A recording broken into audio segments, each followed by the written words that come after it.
I have been told multiple times I can't make it. Impractical. But hear me out. Feel really awkward driving here. Today, I'm attempting to drive my Tesla 250 miles further south into Guatemala. Okay, that's okay though. These are the juice boxes that the long way up. Little did I know, a 6-hour drive turned into 10 hours. This is also why it takes a long time to drive. Chaotic streets, rainy season. Today technically is just a regular Monday, so I thought I wanted to push boundaries and show that you can drive an electric car into the most remote regions in the world. But you know that saying, right? Where there's a will, there's a way. So it's time to put that to the test. And if you're new here, hi, my name is Sandro and I probably have one of the most unconventional stealth overlanding rigs on the internet. I fully renovated my 2023 Tesla Model X long range, aka Beluga, with a full kitchen, running water, 250 watts of solar on the hood, and plenty more. Throughout the last 2.5 years of solo travel, we have roamed all over North America, conquering some of the most remote regions one can travel to. Slowly, we are driving south on the Pan American Highway to Ushuaia, Argentina, a 20,000 mile journey throughout 15 countries. Good morning, good morning, good morning. Welcome to Rio Dulce in Guatemala. And if you're new here, my name is Sandro. I live full-time out of this Tesla Model X, aka Beluga, and I'm driving this thing all the way from Alaska to Ushuaia, Argentina.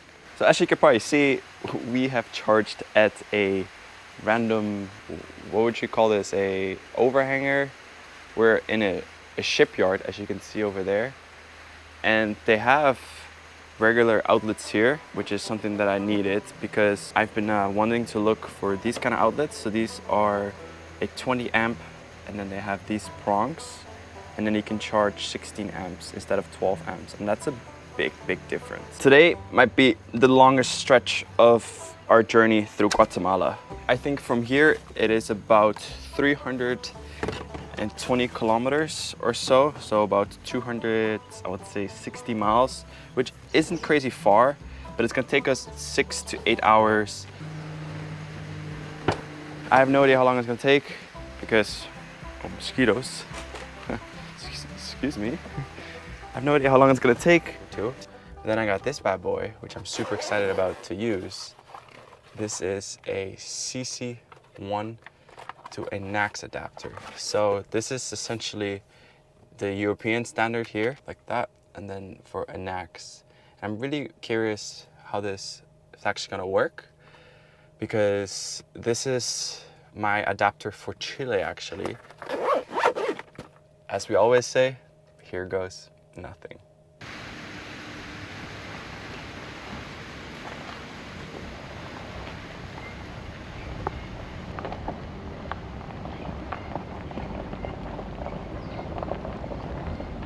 So I'm using for this expedition because my UI doesn't work normally because the car doesn't recognize that it's in Central America.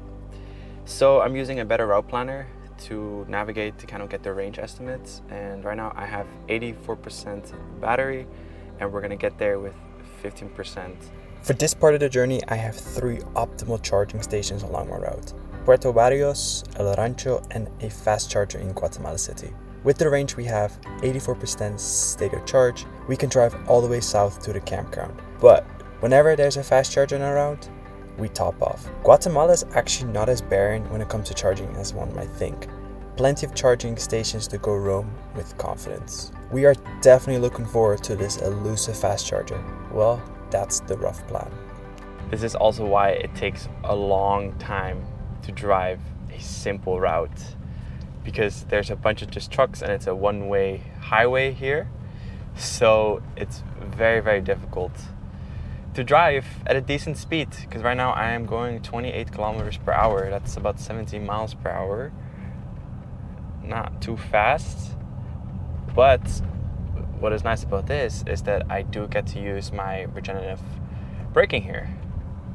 Nice. Yeah, I have seen some wild stuff here in Guatemala. Just the people overtaking each other, 2 trucks overtaking each other.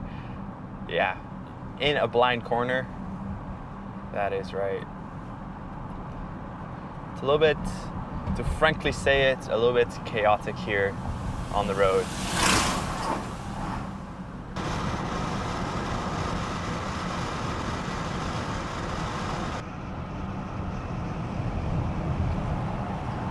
So we're making some decent progress right now, and as it turns out, there is no official speed limit here in Guatemala on the road.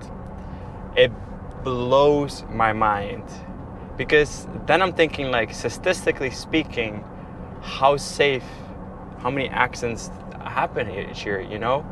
Because people drive here very chaotic. I think in Mexico, if you go from the US to Mexico, it's like a shock.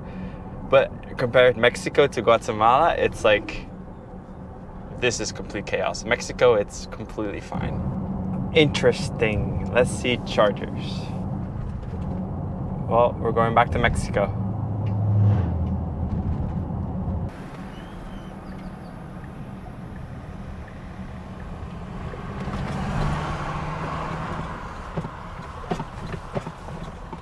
A quick, it is loud out here, but a quick little snack break, avocado toast. But I am glad that gas stations exist, because it's a very safe space to take a rest, as every single gas station, little grocery store has their own private security guard. So that's essentially,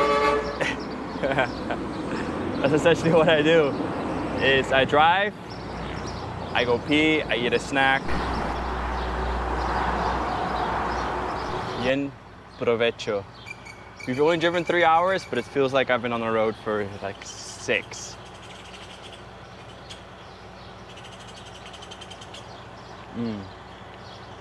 That's good.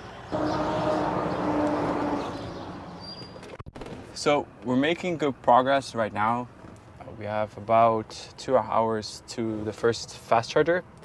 So it's been a little bit slower drive, I think. And honestly, like, I feel really awkward driving here, because on the downhills, people are like, you know, trying to coast, you know, not trying to use any brakes. And I'm just trying to brake as much as I can, so I get the regenerative braking. So I feel really awkward going downhill. Yeah, I'm not getting that much love from people behind me.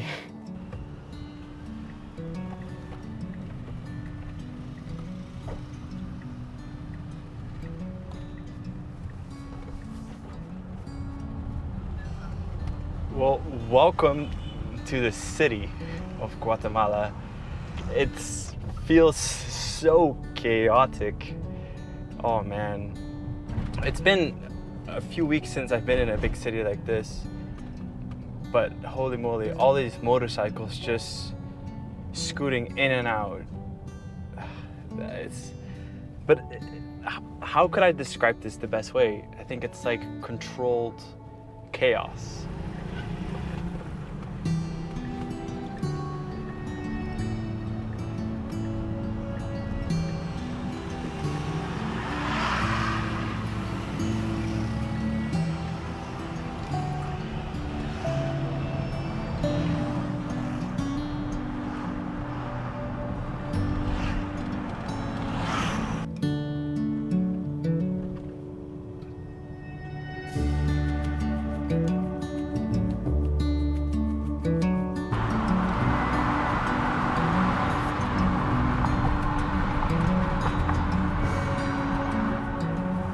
And I think that we're here. Hopefully it's this location. I see it. I see it. Super cargador de 40 kilowatts. Hopefully it works. That is the real question. So it's a Volvo charger. It's open from Monday to Friday from 8 in the morning to 5 p.m. And then on Saturday and Sunday, it is turned off. So today's Monday, so this is perfect.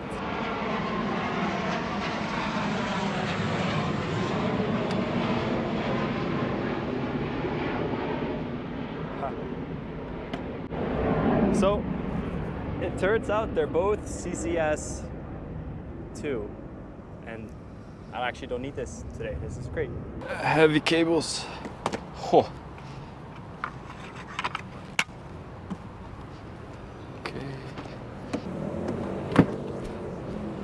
download an app. App movie.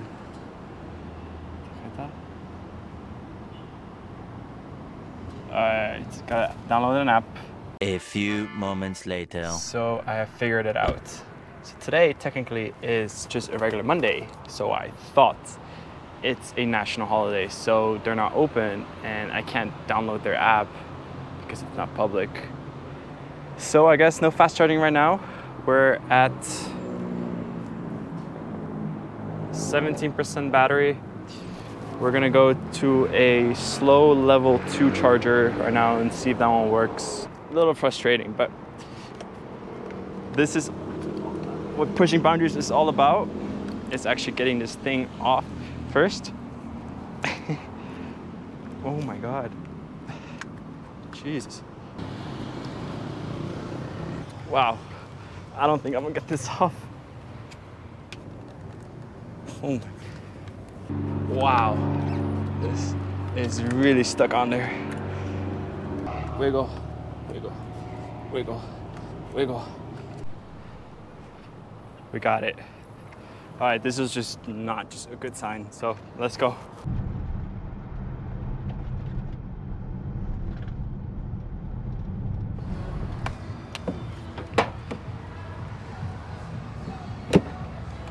These are the juice boxes that the long way up.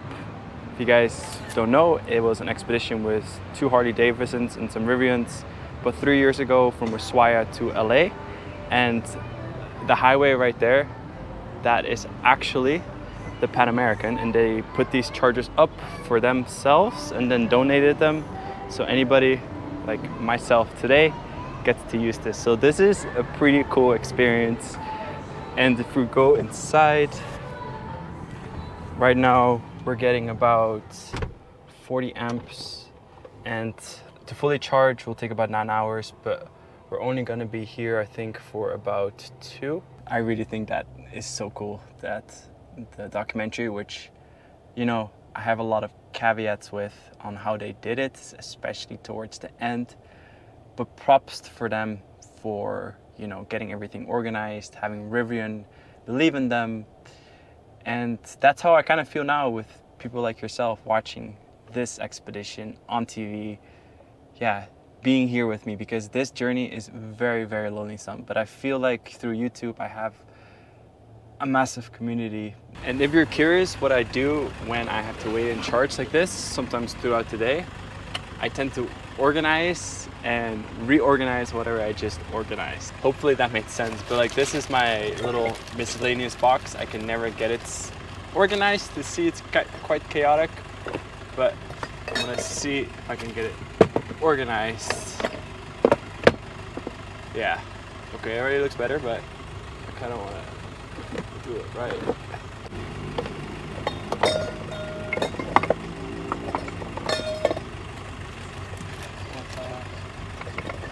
Yeah, I tend to just organize a lot. Always keep my spices topped off.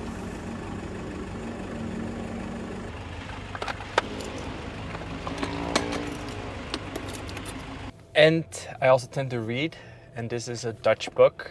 Originally, I am from the Netherlands, and I'm fluent in Dutch, but I don't speak any Dutch on a daily basis anymore, besides texting my mom.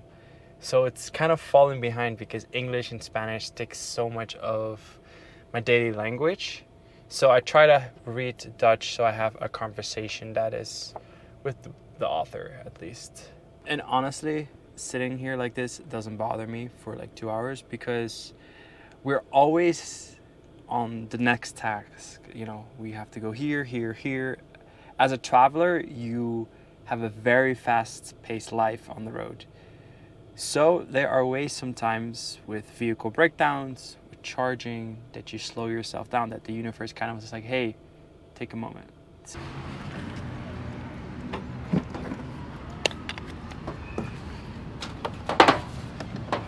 Don't know how well you can see that, but I'm like, why do I have a headache? Well, it's probably because of that black smog right there. All right, well, we're gonna overtake that. Wow.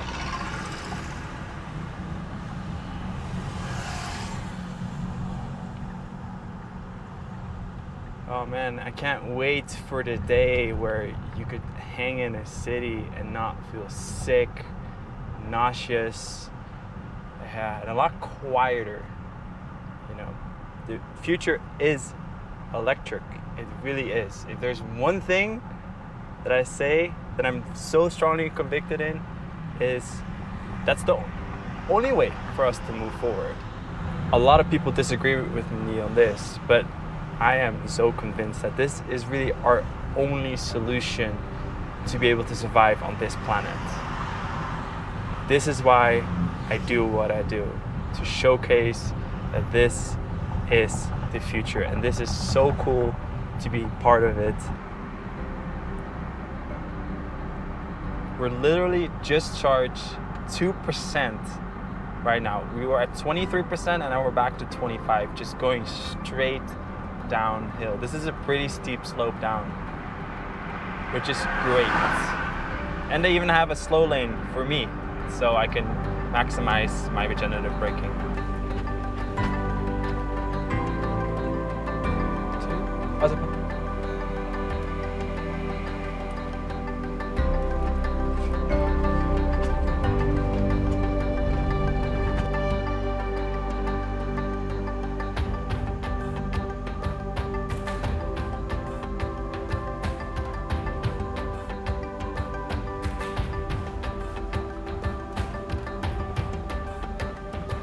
We have arrived officially in Antigua, and now we're gonna figure out a camping spot and a way to potentially charge Beluga.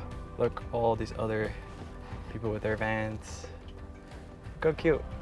South Dakota.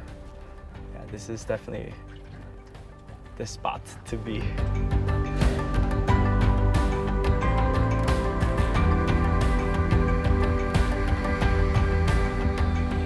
Okay, so let's see. Okay, that's okay though. So there's a grounding issue here. But if we put this thing in here, so this is a neutral grounder right there. I think it's gonna trick the car. There we go, good, so it should work now. Are you guys ready for this? Okay, it's blue light, and it's charging. Let's go. All right, let's see the verdict. We're getting 12 amps right now, so that is perfect. Wow, this is incredible. And yeah, today's drive was long, but my heart goes out to the Guatemalan people that are on the street trying to sell and get shot on all the time. That is a tough job. This, relatively speaking, compared to that, is nothing. Anyways, thank you so much for spending this amount of time with us today, and let's keep pushing boundaries together, because this is the only way we can move forward. Cheers.